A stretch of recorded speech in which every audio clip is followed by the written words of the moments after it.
Plaan on pikendada suusaradade valgustust 1 kilomeetri võrra. Praegu on valgustatud 2-kilomeetrine rada ja tänu sellele projektile saaks valgustatud 3-kilomeetrine rada.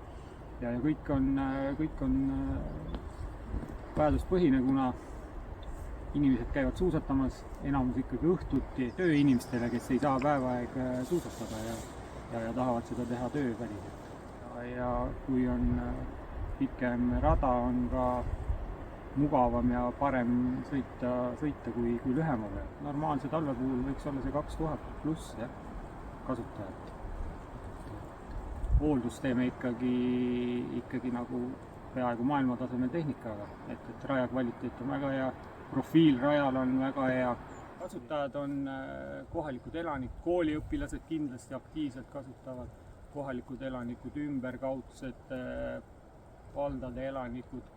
Sellel aastal oli kogemus ka inimesega, kes oli Saksamaalt. Tuli siia, küsis, kuidas rajaolud on, käis suusatas ja pärast vastukaja oli väga positiivne, et seda võiks isegi öelda, et rahvusvahelised kasutajad. Vaja paigaldada postid, 10 tükki valgustit, umbes 20 tükki ja vedada kaabel, et see kõik töötaks.